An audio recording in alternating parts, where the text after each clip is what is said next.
Sebuah warung pecel lele di Semarang tiba-tiba berubah ramai luar biasa. Namun di balik kesuksesan itu tersimpan aroma anyir. Lele berukuran tak wajar, jeritan malam, hingga panci hitam yang tak boleh dibuka. Saat pemiliknya menghilang dan warung berganti tangan, warga sadar. Pesugihan tidak ikut pindah ya.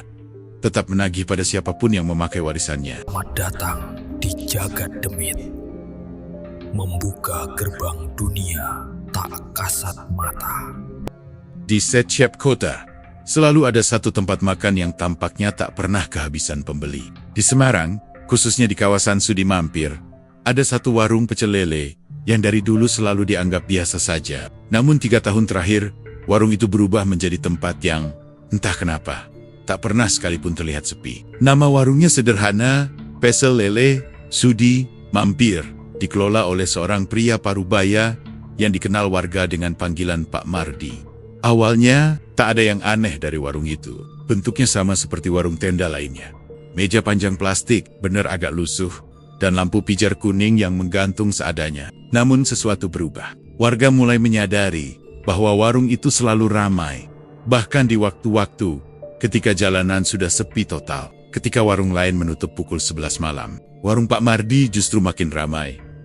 Aku pertama kali mendengar cerita ini dari seorang warga bernama Butari, yang rumahnya hanya berjarak puluhan meter dari warung itu. Saat aku datang menelusuri cerita untuk bahan konten Jagat Demit, Butari hanya tersenyum getir sebelum berkata, "Mas, warung itu, kalau Mas lihat ramai terus, jangan senang dulu. Kadang sesuatu kelihatan ramai justru bukan karena manusia semua yang datang." Aku pikir itu hanya gurauan orang tua, tapi semakin aku bertanya, semakin cerita yang kuterima terasa janggal. Seorang ojek online yang sering mangkal di dekat sana, Mas Eko, bercerita bahwa pernah suatu malam, ia melihat rombongan pembeli datang tanpa suara. Mereka duduk, memesan, makan, lalu pergi. Namun saat lewat di dekat motor Mas Eko, tak ada langkah kaki, tak ada suara sandal, tak ada jejak tanah. Mas Eko mengusap lengan kirinya sambil berkata pelan, "Mas, astaga, badan saya sampai dingin semua, kayak lihat bayangan lewat. Bukan manusia." Cerita-cerita seperti itu membuatku penasaran. Lalu aku memutuskan pergi langsung ke lokasi. Tepat pukul 1 dini hari. Jam segitu biasanya warung manapun kosong, tapi tidak dengan Pecel Lele Sudi Mampir. Dari jauh, aku sudah melihat lampu warung menyala terang. Bayangan orang duduk di kursi tampak bercampur, seolah pembeli banner-banner memenuhi tempat itu. Suara piring beradu, bunyi minyak panas, dan keramaian terdengar jelas dari kejauhan. Yang membuatku terdiam adalah sosok Pak Mardi sendiri. Ia berdiri di dekat penggorengan, menunduk. Wajahnya sulit terlihat jelas, namun gerakan tangannya cepat. Terlalu cepat untuk ukuran manusia seusianya. Tangannya seolah tak pernah berhenti, seperti mesin yang terus bekerja tanpa lelah. Ketika aku lewat di depan warung, Pak Mardi menoleh sedikit ke arahku. Ia tidak tersenyum, tidak menyapa. Tatapannya kosong, seperti melihat ke dalam diriku, bukan padaku. Dari balik meja, seorang pembeli memanggil, "Pak, tambah sambelnya." Pak Mardi menjawab datar, "Iya, sebentar." Namun suara itu terdengar bukan seperti suara orang yang segar bekerja. Suaranya berat, seperti keluar dari tenggorokan yang kelelahan, atau dipaksa bekerja oleh sesuatu yang lebih dalam. Aku memilih duduk sebentar di seberang jalan, memperhatikan tanpa masuk ke dalam. Semakin aku perhatikan, semakin jelas bahwa keramaian di warung itu aneh. Pembeli datang silih berganti, tapi tidak pernah ada jeda. Setiap beberapa menit, selalu ada yang masuk. Tapi ketika aku mencoba menghitung, jumlah orang yang keluar tidak sesuai dengan jumlah yang masuk. Ada yang duduk sendirian di pojok, menghadap tembok, tidak bergerak, tapi tiba-tiba menghilang ketika aku berkedip. Saat aku memperhatikan itu semua, seorang bapak tua yang sedang merokok duduk di sebelahku. Ia memandang ke arah warung sambil mengembuskan asap pelan. Sebelum berkata, tanpa menoleh padaku, "Sampean baru pertama kali lihat warung itu malam-malam, ya?" Aku mengangguk. Bapak tua itu tertawa kecil. Tawanya berat dan hambar. "Dulu waktu pertama warung itu buka, sepi, kasihan. Malah, tapi sejak Pak Mardi sering ke belakang sungai itu, dari situ mulai rame. Rame terus." Aku bertanya pelan, "Sungai yang mana, Pak?" Ia menunjuk ke arah semak gelap di belakang warung. "Sungai kecil situ. Orang sini tahu, tapi ya pura-pura nggak tahu." Aku mencoba melihat dari kejauhan. Benar, di balik warung ada sungai kecil yang airnya hitam pekat. Sejak saat itu aku mulai merasa bahwa ada hubungan antara warung ini, sungai itu, dan perubahan sikap Pak Mardi. yang membuat bulu kudukku meremang adalah ketika bapak tua itu mengakhiri ceritanya dengan kalimat lirih, "Warung yang rame terus, kadang bukan karena masakannya enak, Mas. Kadang karena ada yang nunggu jatahnya, dan jatahnya itu harus dipenuhi setiap malam." Ketika aku menatap kembali ke arah warung, aku melihat sesuatu yang tak seharusnya terlihat. Kursi-kursi yang tadinya tampak penuh tiba-tiba kosong dalam satu kedipan. Suara gaduh pembeli hilang seketika, digantikan suara gesekan pelan dari dapur. Lalu aku melihat Pak Mardi menatap keluar warung, tepat ke arahku, seolah ia tahu aku mengamati. Di saat itulah aku merasa warung yang tak pernah sepi, mungkin memang tak pernah diisi oleh manusia sepenuhnya.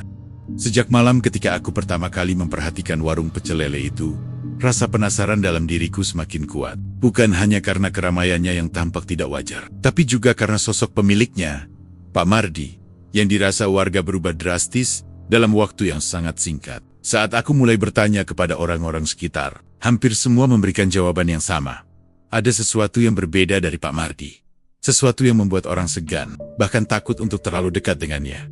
Warga bilang, dulu Pak Mardi dikenal ramah. Ia sering bercanda dengan pembeli, suka menolong tetangga, dan tak pernah lupa hadir dalam kegiatan warga. Tetapi sekitar 6 bulan sebelum warungnya mendadak ramai, ia mulai bersikap aneh. Perubahan itu tidak langsung, tapi sedikit-sedikit. Awalnya ia jarang keluar rumah, lalu ia menjadi pendiam, tidak mau lagi tersenyum, dan sering terlihat melamun sambil menatap sungai kecil di belakang warung. Ada satu warga yang menyebut bahwa tatapan Pak Mardi seperti orang yang sedang berbicara dengan sesuatu yang tidak tampak oleh mata manusia. Biasa, salah satu orang yang paling vokal membicarakan perubahan Pak Mardi adalah Bu Tari, seorang ibu rumah tangga yang tinggal tepat di seberang warung. Ketika aku mampir ke rumahnya untuk mencari informasi lebih jauh, ia menyambutku dengan ekspresi ragu, seolah takut kalau apa yang ingin ia ceritakan justru akan membawa masalah. "Mas, sebenarnya warga sini itu nggak berani ngomong sembarangan soal Pak Mardi," katanya pelan. "Bukan karena kami nggak suka, tapi karena ada rasa nggak enak kalau bahas dia terlalu jauh." Aku bertanya, "Mengapa bisa begitu?" Bu Tari menarik napas panjang sebelum menjawab, "Karena mata Pak Mardi itu, Mas. Kalau tatapannya sudah tidak suka sama seseorang, biasanya malamnya ada saja kejadian aneh. Lampu rumah mati sendiri, ayam hilang, suara gedoran pintu, dan kadang ada yang ngaku melihat bayangan hitam mondar-mondir di depan rumah."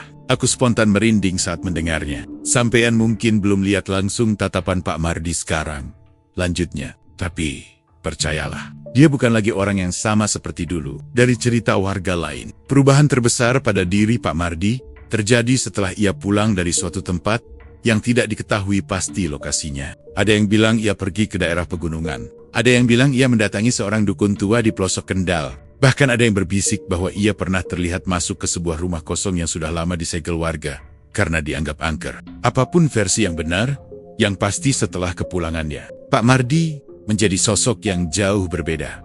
Seorang pemuda bernama Bayu, yang dulu sering nongkrong di area warung, menceritakan hal yang cukup membuatku terdiam lama. Bayu bilang, suatu malam ia melihat Pak Mardi duduk sendirian di belakang warung, menghadap sungai yang airnya hitam pekat.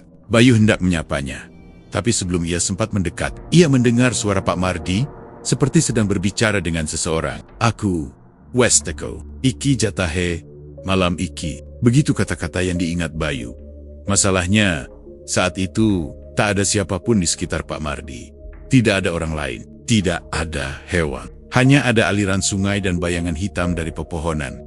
Bayu mengaku bahwa saat ia menyadari Pak Mardi tidak sendirian, sebuah aroma busuk mirip ikan mati bercampur tanah basah tiba-tiba memenuhi udara. Ia mundur perlahan dan memilih tidak jadi menyapa. "Saya takut, Mas," ucap Bayu sambil menahan getaran suaranya. "Takut kalau beliau sadar saya nguping. Soalnya orang sini percaya kalau Pak Mardi nggak suka sama kita, biasanya ada yang datang malam-malam." Rumor tentang kedekatan Pak Mardi dengan tempot-tempot aneh semakin meluas ketika Pak Darto, seorang bapak setengah baya, mengaku pernah melihat Pak Mardi keluar rumah pukul 3 dini hari sambil membawa sesuatu yang dibungkus kain hitam. Ketika Pak Darto diam-diam mengikutinya dari kejauhan, ia melihat Pak Mardi menuju arah sungai di belakang warung. Di sana, katanya, Pak Mardi berdiri cukup lama sambil meletakkan bungkusan itu ke dalam air yang mengalir pelan. "Aku kira itu sampah," kata Pak Darto pelan. "Tapi setelah saya perhatikan, bungkusan itu bergerak, Mas. seperti ada sesuatu di dalamnya. Dan Pak Mardi cuma berdiri mengawasi. Nggak ada rasa takut sama sekali. Cerita-cerita itu membuatku semakin yakin bahwa perubahan sikap Pak Mardi bukan hanya karena tekanan hidup atau kelelahan mengelola warung. Ada sesuatu yang lebih gelap, lebih dalam, yang menyelimuti dirinya. Sesuatu yang membuat orang-orang di sekitar merasa tidak nyaman. Bahkan saat hanya melihatnya dari kejauhan. Yang paling mengganggu adalah cerita dari seorang anak kecil bernama Riko, anak tetangga sebelah warung. Dengan polosnya ia berkata kepadaku, "Om tahu nggak, kalau malam, Pak Mardi kadang senyum sendiri. Tapi senyumnya bukan kayak orang seneng, kayak orang habis ketemu hantu." Ibunya yang mendengar itu langsung menepuk lengan Riko, menyuruhnya diam. Ia kemudian meminta maaf padaku sambil berkata, "Anak kecil itu kadang ngomong sembarangan, Mas." Namun ekspresi ketakutannya jelas menunjukkan bahwa Riko tidak sedang berbohong. Semakin banyak aku mendengar cerita dari warga, semakin kuat pula keyakinanku bahwa perubahan sikap Pak Mardi bukanlah perubahan biasa. Ia seolah membawa beban yang tidak terlihat, beban yang mengubah cara ia menatap dunia, bahkan cara ia menatap dirinya sendiri. Dan semua bermula dari sesuatu yang terjadi di sekitar sungai itu. Sungai yang airnya gelap, tenang, dan seakan menyimpan banyak suara yang tidak seharusnya didengar manusia. Warga mulai enggan mengomentari lebih jauh. Banyak dari mereka beralasan bahwa membicarakan Pak Mardi terlalu banyak bisa mendatangkan masalah. Namun dari semua cerita yang kukumpulkan, ada satu kalimat yang terus terenjang-enjang di kepalaku. Kalimat dari Butari sebelum aku berpamitan pulang. "Mas, kalau mau tahu apa yang sebenarnya terjadi sama Pak Mardi, jangan tanya orang, tanyalah sungai itu. Karena di sanalah semuanya dimulai. Dan mungkin di sanalah semuanya harus berakhir." Dan sejak mendengar kata-kata itu, aku sadar bahwa kisah ini jauh lebih gelap dari sekadar perubahan sikap seorang pemilik warung pecel lele. Ini tentang sesuatu yang menuntut. Dan Pak Mardi mungkin sudah terlanjur memberikan dirinya. Aku kembali ke kawasan Sudi Mampir. Beberapa hari setelah mendengar berbagai cerita tentang perubahan sikap Pak Mardi, rasanya seperti ada magnet yang menarikku untuk terus kembali. Seolah ada sesuatu di sana yang menunggu untuk diungkap. Namun, pagi itu niatku bukan untuk mendatangi warung Pak Mardi. Tujuanku adalah seseorang yang sudah disebut berkali-kali oleh warga, Mas Yayan, pedagang angkringan yang lapaknya hanya berjarak beberapa meter dari warung pecel lele itu. Angkringannya kecil, hanya tenda biru dan gerobak kayu dengan lampu redup. Tetapi dari sanalah kata warga banyak kejadian janggal bisa terlihat. Mas Yayan dikenal pendiam, tapi punya pendengaran tajam dan kebiasaan bangun sangat pagi untuk menyiapkan dagangan. Dialah orang yang paling sering mengetahui apa yang terjadi ketika semua warga masih tertidur. Ketika aku datang pagi itu, Mas Yayan sedang memindahkan beberapa tusuk sate ke wadah besar. Ia menyambutku dengan anggukan kecil, tanpa banyak bicara. Aku memperkenalkan diri, menjelaskan bahwa aku ingin mendengar ceritanya, karena ada banyak hal yang ingin kupahami. Awalnya ia menolak, mengatakan bahwa tidak ada yang perlu dibesar-besarkan. Namun setelah kujelaskan bahwa ceritanya akan membantu banyak orang untuk memahami apa yang benar-benar terjadi, ia menghela napas panjang. "Mas, kalau saya cerita, jangan kaget." "Ya," katanya sambil menyandarkan tubuhnya ke kursi plastik. "Sebab yang saya alami itu bukan hal yang enak untuk diingat." Aku hanya mengangguk. Mas Yayan mulai bercerita bahwa setiap pagi, sebelum matahari terbit, ia datang lebih dulu ke angkringan untuk menyiapkan dagangan. Waktu itu sekitar pukul 4 pagi, saat suasana jalanan masih sangat lengang. Tapi dalam beberapa bulan terakhir, ada satu hal yang selalu ia rasakan setiap kali melewati depan warung pecel lele milik Pak Mardi. Sebuah aroma yang sulit dijelaskan. Aroma itu seperti ikan busuk, ujarnya lirih. Tapi bukan ikan busuk biasa.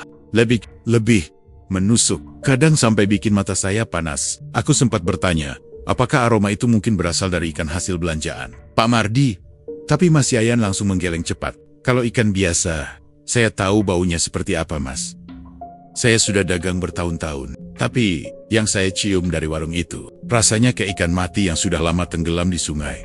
Terus diangkat ke daratan, campuran amis, busuk, dan sesuatu yang saya nggak tahu cara jelasinnya. Tapi baunya, itu bikin merinding, bukan bikin mual." Mas Yayan lalu menceritakan salah satu kejadian yang benar-benar membuatnya tak bisa tidur selama beberapa hari. Kejadiannya, katanya, sekitar 2 bulan lalu. Saat ia datang lebih awal dari biasanya tepat pukul 3 lewat sedikit, dia melihat pintu warung Pak Mardi sedikit terbuka. Lampunya Mardi, namun dari celah pintu itu, Keluar aroma busuk yang sangat menyengat, sampai-sampai membuatnya berhenti berjalan.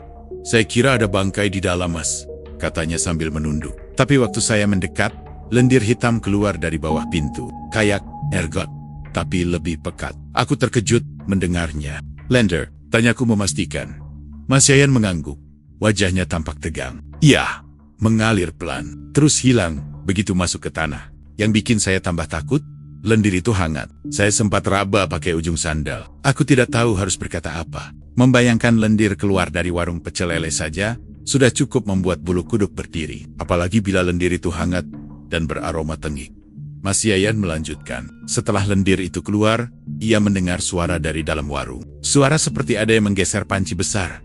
Lalu bunyi sesuatu yang jatuh ke lantai. Suara itu terdengar berat, seperti benda basah yang dilemparkan ke lantai. Ia menahan napas, takut kalau ada seseorang keluar dari dalam. Tak lama kemudian, terdengar suara langkah kaki. Namun yang membuatnya mengingat kejadian itu sampai sekarang adalah suara langkah itu. Tidak berirama seperti manusia berjalan. Suaranya cepat, pendek, dan terdengar seperti kaki yang menyeret sesuatu. Seperti suara hewan, tapi bukan hewan yang dikenalnya. Saya langsung mundur, Mas, katanya. Takut kalau yang ada di dalam warung itu bukan manusia. Mas Yayan mengaku ia sempat melihat bayangan melintas di balik celah pintu. Bayangan itu besar, bulat seperti tubuh manusia. Namun bentuk bagian belakangnya memanjang seperti ekor. Bayangan itu bergerak cepat, lalu menghilang di sudut yang tak bisa dilihat dari luar. Aku bertanya pelan, apa Mas Yayan sempat melihat Pak Mardi waktu itu? Mas Yayan menggeleng. Enggak, justru itu yang bikin saya tambah yakin kalau ada yang gak beres. Karena setiap kali aroma anyir itu muncul, Pak Mardi selalu datang terlambat. Seolah dia sengaja gak mau ada di sana waktu sesuatu itu sedang terjadi. Ia bercerita lagi bahwa beberapa kali saat ia sedang menyiapkan dagangan, aroma busuk itu muncul tiba-tiba. Tidak selalu dari warung pecel lele, kadang dari arah belakang, dekat sungai. Kadang aromanya hanya lewat sebentar, kemudian hilang. Tapi hampir semua kejadian itu terjadi sebelum fajar menyingsing. Ketika cahaya matahari mulai muncul, aroma itu langsung lenyap, seolah tidak pernah ada. Yang paling membuat Mas Yayan takut adalah ketika suatu pagi, ia mendengar suara seseorang seperti menggerutu di belakang warung. Suara itu berat dan serak, seperti suara orang tua yang sedang marah. Tapi, kata Mas Yayan, suara itu bukan suara Pak Mardi. Saya hafal suara Pak Mardi, katanya dengan tegas. Tapi, yang saya dengar itu suara lain, lebih ber, dan bahasanya bukan bahasa yang saya mengerti. Aku mematung, tak tahu harus menanggapi apa. Rasanya bagian demi bagian cerita ini semakin menyeretku ke kegelapan yang sulit untuk dielakkan. Semakin banyak aku mendengar, semakin jelas bahwa apa yang terjadi di warung pecel lele itu bukanlah kejadian biasa. Di akhir ceritanya, Mas Yayan berkata pelan, Mas, kalau Mas masih mau cari tahu soal warung itu, saya sarankan satu hal. Jangan pernah datang ke sana sebelum matahari terbit. Karena yang ada di dalam warung itu bukan cuma Pak Mardi. Kata-katanya bergema lama dalam pikiranku. Aroma anyir, lendir hangat, suara langkah aneh, bayangan di balik pintu. Semuanya mengarah pada satu hal. Ada sesuatu yang mendiami warung itu setiap pagi. Sesuatu yang tidak pernah ingin terlihat oleh manusia. Dan aku tahu, aku baru menyentuh permukaan dari apa yang sebenarnya terjadi. Ada satu hal yang tak kusangka akan muncul dalam penyelidikanku mengenai warung pecel lele Sudi Mampir. Di antara aroma anyir, desas-desus warga, dan perubahan sikap Pak Mardi yang ganjil, ternyata ada satu perubahan yang paling jelas terlihat oleh banyak orang. Tapi, entah kenapa, justru tak pernah banner-banner dipertanyakan ukuran lele yang disajikan di warung itu. Semula, aku menganggap cerita warga tentang lele yang terlalu besar hanyalah bumbu gosip hal kecil yang jadi besar gara-gara ketakutan. Namun semakin banyak orang yang kuberi pertanyaan, semakin aku sadar bahwa perubahan menu ini bukan hanya soal ukuran, tapi tentang sesuatu yang terasa tidak wajar. Perubahan itu mulai terjadi sekitar 2 bulan setelah Pak Mardi mendadak ramai pembeli. Sebelumnya, ukuran lele di warungnya normal, sekitar 1 telapak tangan orang dewasa, sebagaimana ukuran lele goreng kebanyakan. Namun suatu hari, tanpa pengumuman apapun, lele yang disajikan mendadak berukuran 2 kali lipat. Ada pembeli yang iseng mengukur dengan tangan, dan lele itu nyaris sepanjang lengan bawah. Warga tertawa heran, menganggap mungkin itu keberuntungan belanja. Tapi lele besar itu tidak hanya muncul sekali, hampir setiap malam. Mas, saya sudah dagang pecel lele di sini 3 tahun, kata seorang pedagang lain bernama Bang Yudi, yang kiosnya berjarak beberapa tenda dari warung Pak Mardi. Gak mungkin ada lele segede itu tiap hari, apalagi harganya tetap sama. Itu yang bikin saya curiga. Aku menanyakan apakah mungkin Pak Mardi punya pemasok khusus. Bang Yudi langsung menggeleng cepat. Kalau dia punya kenalan pemasok besar, harusnya kami juga dengar. Di sini semuanya saling tahu, Mas. Tapi lele-lele itu, entahlah, bentuknya juga aneh. Kulitnya lebih gelap, hampir keunguan. Teksturnya licin kayak baru diambil dari lumpur pekat. Yang lebih membuatku merinding adalah ketika Bang Yudi menambahkan, kadang lele-lele itu masih bergerak sedikit waktu ditaruh di meja sebelum digoreng. Dalam hati aku mencoba menyangkal. Mungkin itu refleks otot. Sesuatu yang lazim terjadi. Tapi Bang Yudi menatapku seakan tahu apa yang kupikirkan. Mas, saya sudah lihat lele segar ribuan ekor. Tapi yang itu beda. Gerakannya bukan gerakan ikan sekarat. Lebih seperti dia nggak rela disentuh. Kata-katanya menggantung lama di udara. Beberapa menit kemudian, seorang ibu muda yang sering membeli makan di sana, Mbak Raras, ikut nimbrung dalam percakapan. Ia bercerita bahwa pertama kali merasakan ada yang janggal adalah saat ia menemukan duri lele yang lebih panjang dari biasanya. Bahkan, katanya, bagian kepala lele tampak sedikit berbeda bentuknya. Tulang pipinya kayak lebih menonjol. Mas, katanya sambil mengusap lengannya, seperti menghilangkan hawa dingin. Kayak bentuknya hampir mirip. Saya nggak tahu. Bukan ikan. Saya sampai nggak berani makan habis. Aku kembali mengunjungi warung itu malam berikutnya untuk memastikan sendiri. Saat aku berdiri di kejauhan, aku melihat Pak Mardi mengeluarkan beberapa ekor lele dari sebuah ember besar di bawah meja. Ember itu berisi air yang sangat keruh, hampir hitam pekat, seperti diambil dari sungai di belakang warung. Lele-lele itu besar jauh lebih besar dari ukuran normal. Gerakan mereka lambat, seolah berenang dalam air yang bukan air. Ketika Pak Mardi mengangkat satu ekor lele ke udara, tubuhnya tampak berat, bahkan untuk tangan Pak Mardi yang bergerak seperti mesin. Lele itu menggeliat pelan, tapi gerakan itu tidak seperti ikan yang meronta. Lebih mirip gerakan seekor hewan yang sadar ia akan disembelih. Saat melihat itu, aku merasakan jantungku berdetak lebih cepat. Ada sesuatu dalam lele-lele itu yang terasa salah, bukan hanya ukurannya, bukan hanya warnanya, tapi auranya. Seperti ada kehidupan lain yang bukan seharusnya berada dalam tubuh ikan tersebut. Aku mendekat sedikit, cukup untuk melihat wajah Pak Mardi dengan jelas. Tak ada ekspresi di wajahnya. Matanya kosong, menatap lele-lele itu seperti menatap benda mati. Tapi saat ia memotong bagian kepala lele dengan pisau, aku sempat mendengar suara lirihan samar, sangat pelan, nyaris tak terdengar, namun cukup jelas untuk membuat bulu kuduku berdiri. Suara yang terdengar seperti desahan manusia. Aku mundur selangkah, menutup mulut dengan tangan. Namun anehnya, orang-orang di sekitar seolah tidak mendengar apapun. Mereka makan dengan tenang, bercanda, asyik sendiri. Aku merasa seperti satu-satunya orang yang melihat bahwa warung itu tidak sedang bekerja untuk manusia sepenuhnya. Di tengah kebingunganku, seorang bapak tua yang pernah kulihat sebelumnya yang suka duduk merokok di seberang warung muncul kembali. Ia melirikku, lalu berkata lirih, "Sampean sudah lihat ukurannya?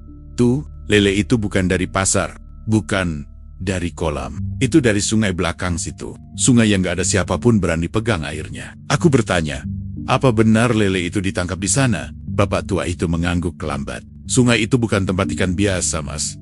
Dulu pernah ada anak kecil yang mancing di sana. Dia bilang dapat ikan besar. Tapi begitu diangkat, dia lari pulang sambil nangis. Dia bilang ikan itu punya mata, kayak mata orang." Hatiku mencelos.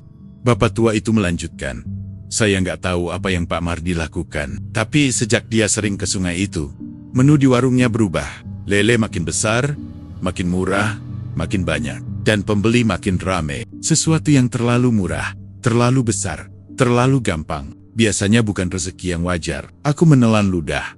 Cerita tentang perubahan menu ini ternyata lebih mengerikan daripada gosip manapun. Sebab jika benar bahwa ikan-ikan itu berasal dari tempat yang tidak semestinya, lalu apa yang sebenarnya dimasak Pak Mardi? Dan apakah pembeli tahu apa yang mereka telan? Pikiranku berputar saat melihat Pak Mardi kembali menenggelamkan tangannya ke dalam ember hitam itu. Air di dalamnya bergerak pelan, seolah ada sesuatu yang lebih besar di bawah permukaan, menunggu untuk diangkat. Dan untuk pertama kalinya, aku sadar satu hal yang lebih menakutkan. Ukuran lele yang terlalu besar, mungkin bukan hasil pemberian alam. Mungkin itu hasil pemberian sesuatu yang lain. Sesuatu yang menuntut imbalan lebih besar daripada yang bisa dibayangkan manusia. Aku masih ingat betul bagaimana pertama kali mendengar nama itu disebut Sari.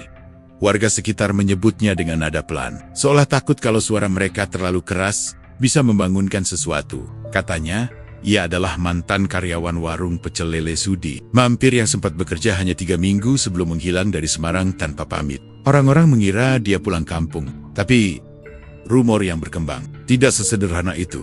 Aku mendapat ceritanya dari adiknya, yang datang ke warung suatu malam dengan wajah pucat dan mata merah sembab, seolah baru selesai bertemu dengan sesuatu yang tak seharusnya dilihat manusia. Ia duduk di bangku panjang yang biasanya dipakai pelanggan, sambil memijat tengkuknya, gemetar kecil. Suaranya lirih, tapi masih cukup jelas untuk membuat bulu kuduku berdiri. "Kakak, pernah belang, jangan pernah buka panci hitam itu." Begitu kalimat pertamanya. Aku sempat mengira ia hanya takut melihat isi panci yang mungkin menjijikkan atau basi. Tapi adiknya menggeleng cepat, seperti seseorang yang takut aku salah paham. Bukan soal isi makanan biasa," katanya. Dia bilang, di dalam panci itu ada sesuatu yang bukan makanan. Setiap malam, sekitar jam 2, saat pelanggan sudah pulang, dan nafiri tukang ronda mulai terdengar dari kejauhan. Sari biasanya disuruh membersihkan dapur. Itu termasuk membersihkan tumpukan wajan, nampan, talenan, dan pensi-pensi besar yang dipakai untuk merebus lele. Tapi selalu ada satu panci di sudut belakang, berwarna hitam, tertutup rapat oleh penutup logam yang sudah penyok di beberapa bagian. Panci itu lebih besar dari panci biasa, warnanya bukan hitam alami, tapi seperti dilapisi jelaga yang tidak pernah hilang meski sudah berkali-kali disikat. Sari bilang ia tidak pernah melihat Pak Mardi menyentuh panci itu di waktu normal. Namun, setiap pukul 2 lewat sedikit, suara logam beradu akan terdengar dari sudut dapur. Kayak ada yang hidup di dalamnya. Begitu katanya kepada adiknya. Kadang seperti ada yang menggaruk-garuk dari dalam. Adiknya sempat menertawai cerita itu saat pertama kali mendengarnya, berpikir kakaknya hanya terlalu lelah bekerja. Tapi Sari bersikeras. Ia bahkan sempat menirukan suara garukan itu. Pelan, ritmis, seperti kuku panjang menggesek-gesek bagian dalam panci. Suatu malam, rasa penasaran Sari mengalahkan rasa takutnya. Pak Mardi sedang pergi mengambil stok di pasar malam. Bu Sarmi sudah tidur, dan warung benar-benar sepi. Pintu depan sudah digembok, dan satu-satunya sumber cahaya hanya lampu redup di dapur yang berkelap-kelip, seperti hendak padam. Saat ia membersihkan meja, suara dari panci hitam itu kembali terdengar. Kali ini bukan garukan, tapi seperti sesuatu yang menyentak, menghantam bagian dalam panci. "Duk, keras sekali!" Sari mematung. Kayak ada lele besar banget yang ngamuk. Begitu katanya dalam cerita terakhirnya pada adiknya.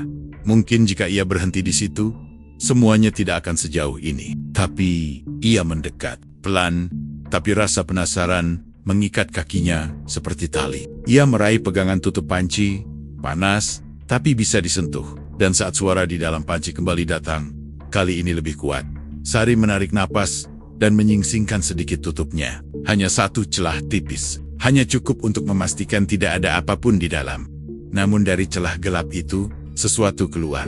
Bukan tangan, bukan tapi bayangan hitam pekat. Seakan udara gelap yang hidup dan bernafas sendiri. Bayangan itu merayap ke lengannya. Dingin seperti air sumur di tengah malam. Sari menjerit dan menutup kembali pancinya. Tapi bayangan itu sempat menyentuh kulitnya sebentar cukup lama untuk meninggalkan bekas keunguan. Seperti lebam besar yang membengkak. Sejak malam itu, Sari berubah. Tubuhnya selalu terasa demam. Tapi kulitnya dingin. Ia tidur gelisah. Mimpi buruk tentang suara yang menggara-garuk dari dalam ruangan gelap. Setiap kali ia lewat di dekat dapur, panci hitam itu bergetar kecil, seolah mengenali kehadirannya. 2 hari kemudian, ia berhenti bekerja. Besoknya, ia menghilang. Adiknya menunduk saat bercerita. Suaranya bergetar. "Kakak cuma sempat bilang satu hal, malam sebelum pergi," katanya, sambil mengusap matanya. "Kalau ada yang tanya, bilang panci itu bukan untuk manusia." Lalu dia pergi. Teleponnya nggak aktif. Sampai sekarang nggak tahu di mana. Aku menelan ludah. Diam sionak. Suara kendaraan dari kejauhan lewat seperti angin yang memotong percakapan. Lalu aku bertanya. Dia sempat cerita apa yang sebenarnya dia lihat di dalam panci. Adiknya spontan menggeleng.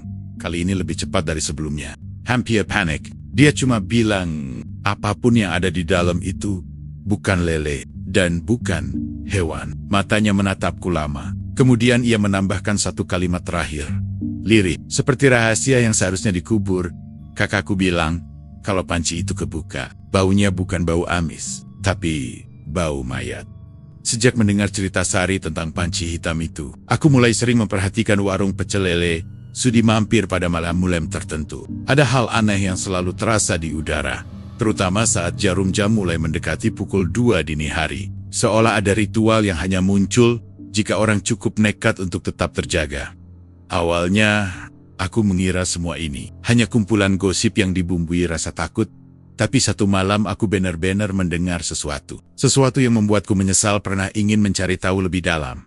Malam itu, hujan turun pelan. Bukan hujan besar, tapi cukup untuk membuat udara basah dan suara tetesannya memecah sunyi. Aku duduk di dalam rumah kontrakan dekat warung, tepat di seberang jalan. Lampu jendela sengaja tidak kututup, agar aku bisa melihat ke arah pekarangan belakang warung yang biasanya gelap. Sekitar jam 1 lewat, warung sudah dipadamkan lampunya. Hanya terpampang satu cahaya redup dari dapur. Seakan ada seseorang yang masih berkegiatan di sana. Tidak lama setelah itu, aku mendengar suara seperti benda berat digeser. Logam beradu lantai. Gesekan panjang yang membuat tulang punggungku terasa dingin. Aku tahu suara itu berasal dari dapur. Mungkin itu panci hitam yang diceritakan Sari. Suara itu terlalu berat untuk sebuah panci biasa. Aku mencoba kembali fokus pada suara hujan, agar pikiranku tidak lari kemana-mana. Tapi justru saat itulah suara kedua muncul. Bukan gesekan, bukan langkah kaki, tapi sesuatu yang lebih kecil dan lebih hidup. Seperti suara seseorang yang tercekik, pelan, serak, kemudian hilang. Aku menegang, mencondongkan tubuh ke arah jendela. Suara itu hanya sekilas, tapi cukup untuk membuatku merasakan ada yang tidak beres. Aku menunggu lagi, berharap itu hanya suara hewan yang tersesat. Namun beberapa menit kemudian, suara itu muncul lagi. Kali ini, lebih jelas. Suara seperti seseorang yang sedang menahan sakit, berat, mirip rintihan. Dan rintihan itu diakhiri oleh satu jeritan yang tertahan. Aku spontan berdiri, jantungku memukal-mukal dadaku seperti ingin keluar. Siapa? Gumamku sendiri. Padahal tak ada siapapun yang bisa mendengar. Suaranya datang dari belakang warung. Dari area yang sering dipakai Pak Mardi mencuci lele dan membersihkan barang-barangnya. Area itu biasanya gelap total jika malam tiba. Tidak ada lampu. Tidak ada aktivitas. Tidak ada alasan bagi siapapun untuk berada di sana. Beberapa kali aku mencoba meyakinkan diri bahwa itu hanyalah suara kucing yang bertarung. Tapi rintihan itu terlalu manusia. Terlalu menyakitkan untuk sekadar suara hewan.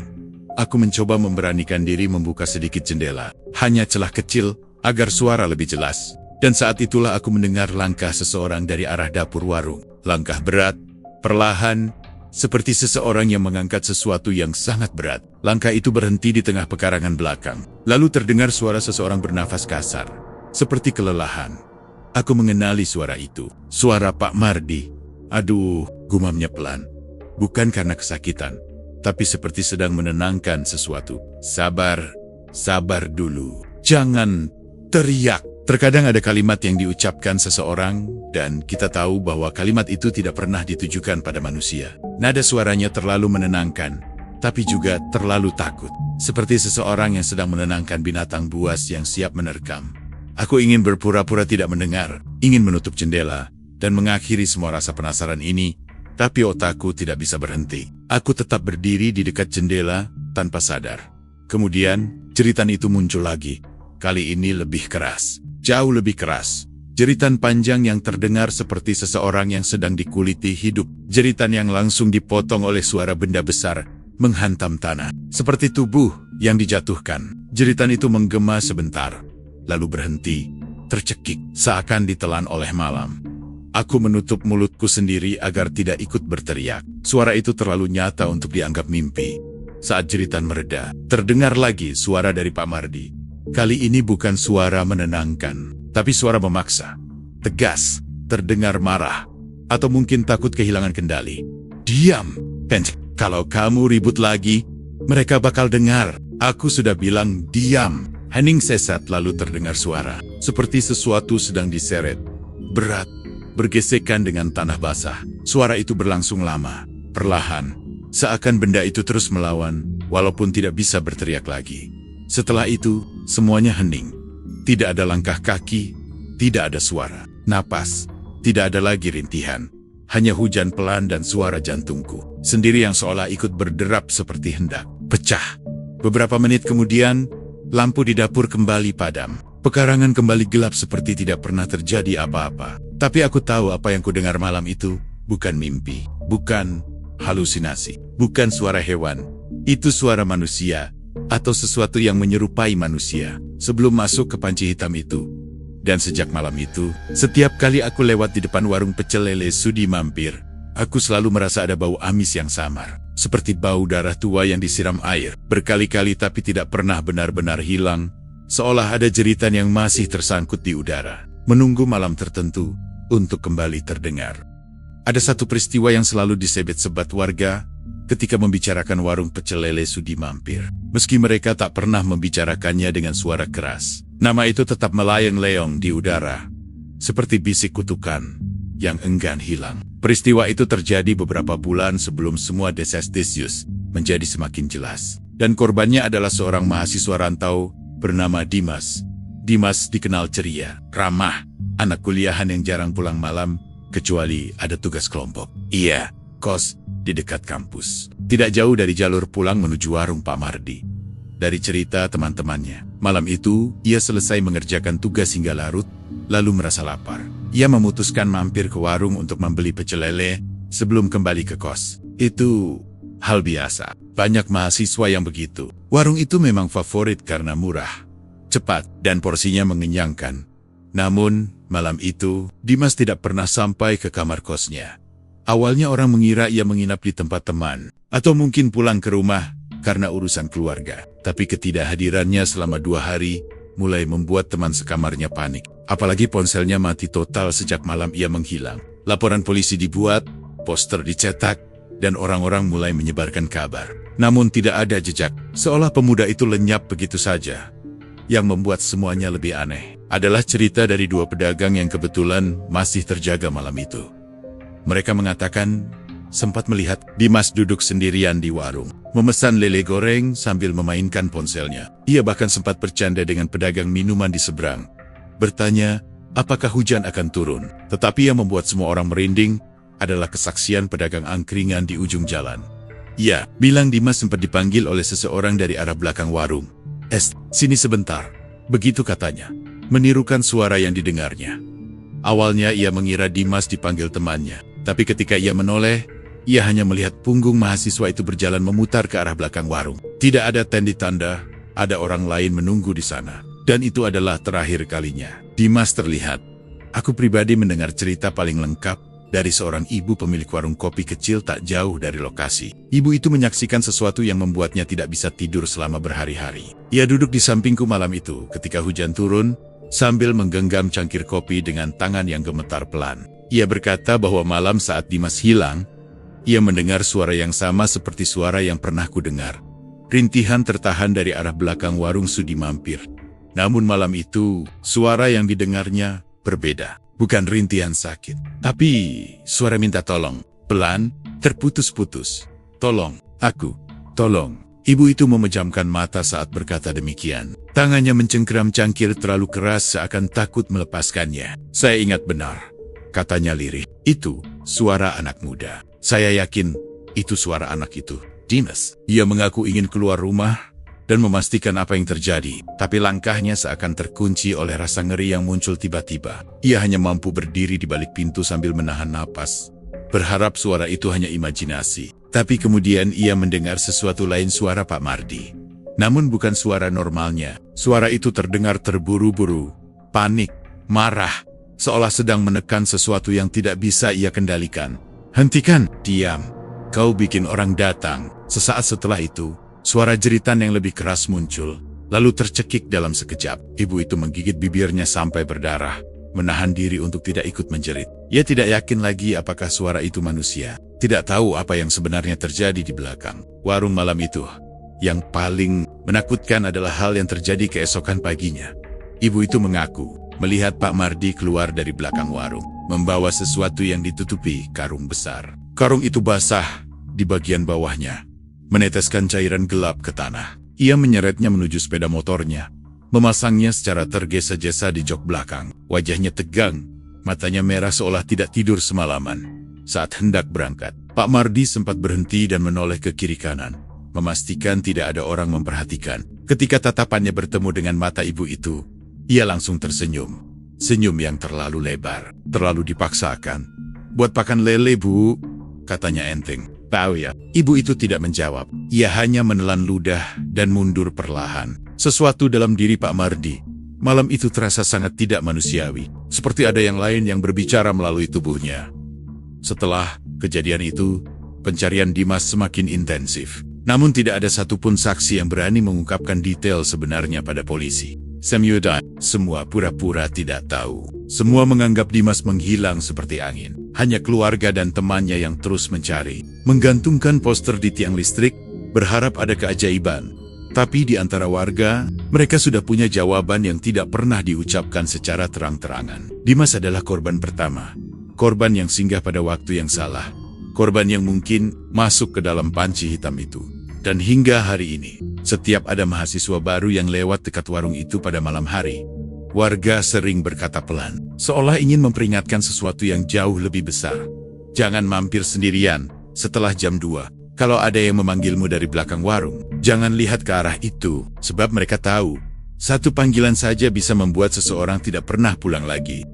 Aku pikir aku sudah mendengar semua cerita terburuk tentang warung pecel lele Sudi Mampir. Suara rintihan malam hari, panci hitam yang tidak boleh dibuka, mahasiswa yang hilang setelah dipanggil dari belakang warung. Semuanya sudah lebih dari cukup untuk membuat siapapun menjauh. Tapi rupanya ada satu cerita yang jauh lebih gelap. Cerita yang tidak pernah beredar di kalangan warga karena orang yang mengetahuinya sudah nyaris tidak dianggap hidup ketika mengucapkannya. Namanya Suro, seorang pemulung yang biasa tidur di dekat tepian sungai Sudi Mampir. Sungai kecil yang mengalir membelah kampung dan sering dipakai warga untuk mencuci atau sekadar duduk-duduk sore. Suro dikenal pendiam jurang bikara, jarang bersosialisasi. Namun suatu malam, tubuhnya ditemukan warga sedang merangkak ke arah jalan, dalam keadaan babak belur dan penuh lumpur hitam yang berbau tengik. Nafasnya tersengal, matanya berkedut seperti baru melihat sesuatu yang tidak pantas dilihat manusia. Warga membawanya ke pos ronda. Di sanalah ia mulai bercerita. Atau lebih tepatnya, menggumamkan sesuatu yang sangat kacau tapi cukup jelas untuk membuat semua orang di ruangan itu merinding. Aku ada di sana malam itu, tepat saat ia diangkat ke bangku panjang dengan tubuh gemetar. Nafasnya piutes-piutes seperti orang sekarat. Aku tidak tahu kenapa ia ingin berbicara kepadaku. Mungkin karena aku orang pertama yang duduk di dekatnya. Atau mungkin karena ia pikir ceritanya harus disampaikan sebelum terlambat. Dia bawa sesuatu ke sungai, katanya pelan. Seperti bisikan terakhir seorang yang hampir kehilangan akal. Tiap malam, jam 2, selalu di sungai. Aku langsung tahu siapa dia yang dimaksud. Tak perlu disebutkan namanya. Suro mengatakan bahwa selama beberapa minggu terakhir, ia sering melihat bayangan seseorang datang ke sungai membawa karung. Karung yang sama seperti yang dilihat ibu warung kopi beberapa waktu lalu, berat, basah, meneteskan cairan gelap yang baunya menusuk hidung. Awalnya, Suro tidak peduli. Ia pikir itu sampah yang hendak dibuang, dan itu bukan hal aneh di kampung. Tapi suatu malam, ia terbangun karena mendengar suara yang tidak pernah ia dengar sebelumnya. Suara seperti sesuatu jatuh ke air, disertai bunyi, bukan bunyi benda mati, tapi bunyi seperti tubuh besar yang bergerak sendiri di dalam air. Mengibas, meronta, ia mengintip dari balik pohon bambu. Dan di sanalah ia melihatnya Pak Mardi berdiri di tepi sungai, menunduk, seakan sedang bergumam. Tangannya memegang ujung karung yang terendam di dalam air. Karung itu menggeliat kuat, seperti ada yang hidup di dalamnya. Suro menirukan gerakan itu malam ia bercerita. Tangan kurusnya menggetar, mencoba menggambarkan bagaimana karung itu berontak, memukul permukaan air dengan tenaga yang tidak manusiawi. Bukan manusia biasa yang bisa bergerak kayak gitu, katanya, sambil menahan tangis. Tapi juga bukan hewan, bukan lele. Menurut Suro, ritual itu tidak berhenti di situ. Setelah karung itu berhenti bergerak, Pak Mardi mengambil sesuatu dari sakunya. Benda kecil, berbentuk segitiga, yang diputar-putar di jari tangan. Lalu ia menunduk lebih rendah ke permukaan air, seakan berbicara dengan sesuatu yang berada di dalam sungai. Suro tidak mendengar jelas apa yang dikatakannya, tapi ia mengaku mendengar satu kalimat yang membuat darahnya beku. "Ini tumbalnya," Sudah kau janji bantu aku. Jangan biarkan usahaku mati. Setelah mengucapkan itu, Pak Mardi menenggelamkan tangannya ke dalam sungai. Bukan ke dalam karung, tapi ke sisi lain, ke bagian sungai yang gelap. Dan di momen itu, Suro bersumpah sesuatu menyentuh tangan Pak Mardi dari dalam air. Sesuatu yang memanjang, berlendir, dan bergerak seperti tangan manusia yang sangat kurus. Suro menahan napas saat menceritakan bagian itu. Matanya membesar, seperti melihat ulang kejadian tersebut. Tangan itu kulitnya putih pucat, panjang banget, kayak kepunyaan orang tenggelam yang sudah lama di air. Ia berkata tangan itu tidak hanya menyentuh, tetapi menggenggam erat. Lalu sesuatu menarik Pak Mardi sedikit ke depan, membuat tubuhnya condong. Namun Pak Mardi tidak melawan. Ia justru tertawa pelan, seperti seseorang yang mendapatkan apa yang ia inginkan. Sudah, jangan tarik aku. Aku sudah kasih. Besok ada lagi. Setelah itu, tangan pucat itu kembali tenggelam ke dalam air. Karung yang tadi bergeliat, kini diam total. Tidak ada suara lain kecuali arus kecil sungai yang memecah malam. Pak Mardi lalu mengikat karung itu dengan batu besar dan menenggelamkannya perlahan ke dasar sungai. Di titik ini, Suro mengatakan ia tidak kuat menonton lagi. Ia mundur perlahan, tapi langkahnya menginjak ranting, dan suara patahan ranting itu terdengar jelas. Pak Mardi berhenti bergerak. Ia menoleh, matanya merah, wajahnya pucat, bibirnya mengulas senyum perlahan. Aku tahu kamu di situ. Suro spontan berlari. Ia tidak tahu arah, tidak tahu tanah yang ia injak. Hanya berlari seperti hewan buruan. Tapi ia yakin Pak Mardi tidak mengejarnya. Yang mengejarnya adalah sesuatu lain. Sesuatu yang bergerak dari dalam air, mengikuti aliran sungai. Mengibas seperti ekor panjang yang menyeret lumpur kemanapun ia bergerak. Sesuatu keluar dari air. Suara Suro bergetar. Ngikutin aku sampai pinggir kampung. Warga yang mendengarnya hanya bisa diam. Beberapa menunduk. Sebagian memalingkan wajah. Tidak ada yang berani mengatakan apapun, karena cerita Suro terdengar seperti dua langkah dari kematian. Aku memberanikan diri bertanya satu hal. Suara hampir tidak keluar. Apa kau lihat wajahnya? Suro terdiam lama. Nafasnya berat, tubuhnya gemetar. Lalu perlahan, ia menggeleng. Enggak, aku enggak lihat, tapi aku dengar suaranya. Aku menelan ludah. Suaranya seperti apa? Suro menutup matanya lalu berbisik. Pelan, hampir tak terdengar. Mirip suara manusia, tapi kayak orang bicara dari dalam air. Lapar, aku lapar. Besok, kirim lagi. Setelah ucapan itu, Suro pingsan. Dan ketika ia sadar beberapa jam kemudian, ia tidak mengingat apapun lagi. Hanya ketakutan di matanya yang tidak pernah hilang. Sejak malam itu, warga memastikan satu hal. Ritual di sungai itu bukan ritual biasa. Dan sesuatu yang diberi makan di sana. Bukan lele, bukan makhluk dunia pada umumnya. Mungkin itulah alasan warung Sudi Mampir tidak pernah sepi. Bukan karena enaknya rasa, tapi karena ada sesuatu yang harus terus disuapi. Sesuatu yang menunggu di dasar air, setiap malam, lapar, dan semakin lapar. Pada malam itu, hujan turun tipis cukup untuk membuat suasana di warung lele Pak Mardi makin lembab dan mencekam. Lampu neon yang menggantung di tengah warung berkedip-kedip, seperti hampir mati, seolah menolak menerangi apa yang akan terjadi. Pak Mardi terlihat gelisah sejak sore, mondar-mandir dengan wajah pucat dan tangan bergetar. Tetapi ia tetap memaksa untuk membuka warung seperti biasa. Sekitar pukul 10 malam, ketika pembeli terakhir sudah pergi, dan hanya tersisa suara hujan di atap seng, sesuatu terdengar dari dapur belakang. Crack, crack, clang. Suara logam seperti diseret paksa. Panci hitam besar, panci yang dilarang disentuh oleh mantan karyawannya, tiba-tiba bergoyang pelan di sudut dapur. Awalnya hanya sedikit, seperti tersenggol tikus. Tapi kemudian, gerakannya makin jelas, makin hidup. Panci itu bergetar, lalu berguling sendiri, menghantam kaki meja hingga meja bergeser. Bau anyir yang sangat menusuk ikut menyembur dari dalamnya. Lebih kuat daripada aroma ikan atau darah biasa, sebuah bau yang tidak wajar, seperti campuran bangkai dan logam panas. Pak Mardi langsung menutup kedua telinganya ketika suara gedebuk keras terdengar dari dalam panci. Seolah ada sesuatu yang berusaha keluar. Tiba-tiba, tutup panci itu melonjak ke udara, memantul hingga mengenai tembok, membuat retakan panjang di dinding. Dari dalam panci, terdengar suara lirih, seperti bisikan yang setengah manusia, setengah hewan, memanggil nama seseorang. Mardi. Pak Mardi jatuh terduduk. Tubuhnya gemetar hebat. Ia tahu malam itu bukan lagi tentang masakan, bukan tentang warung yang sepi, atau pesugihan yang ia jalani, Ini adalah saat ketika perjanjian menagih balasannya. Panci hitam itu tak lagi sekadar tempat memasak. Ia berubah menjadi wadah tempat sesuatu yang kelaparan. Sesuatu yang meminta lebih dari sekadar darah hewan.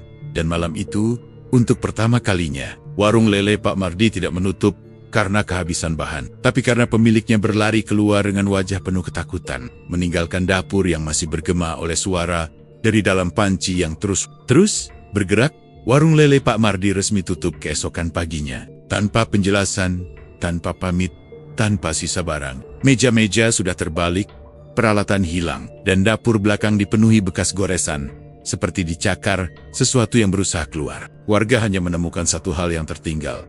Panci hitam itu tertutup rapat, namun dinginnya terasa menusuk udara seperti benda yang tidak seharusnya ada di dunia manusia. Pak Mardi sendiri tidak pernah terlihat lagi. Ada yang bilang ia kembali ke kampung halamannya. Ada yang bersumpah melihatnya berjalan linglung di tepi sungai Sudi, mampir sebelum menghilang. Tapi tak satu pun yang benar-benar tahu. Jagat Demit tidak pernah menjelaskan kepergiannya dan manusia memang seringkali lebih aman jika tidak tahu. Beberapa minggu kemudian, warung itu direnovasi. Pelang baru dipasang, lebih cerah, lebih bersih, dengan tulisan warung lele dan seafood barokah. Pemilik barunya, seorang pria muda yang ramah, mengaku menemukan tempat itu dengan harga sangat murah. Ia tertawa ketika warga memperingatkan soal cerita-cerita lama. Katanya, itu hanya mitos pedesaan. Namun ada satu hal yang membuat warga merinding diam-diam. Warung baru itu masih memakai panci hitam yang sama. Pemilik baru berkata, ia menemukannya di gudang belakang. Masih bagus, sayang kalau dibuang. Dan, seperti deja vu, beberapa pengunjung mulai memperhatikan hal-hal aneh. Lele yang ukurannya terlalu besar untuk kolam biasa. Bau anyir samar setiap pagi. Dan suara gesekan logam dari dapur setelah tengah malam. Seorang warga tua pernah berkata lirik, pesugihan tidak pernah meminta siapa pelakunya. Ia hanya menagih pada siapapun yang memakai warisannya. Warung berganti, pemilik. Resep mungkin berubah. Tapi panci itu dan sesuatu yang tinggal di dalamnya tetap sama. Jagat Demit hanya tersenyum, menunggu giliran berikutnya.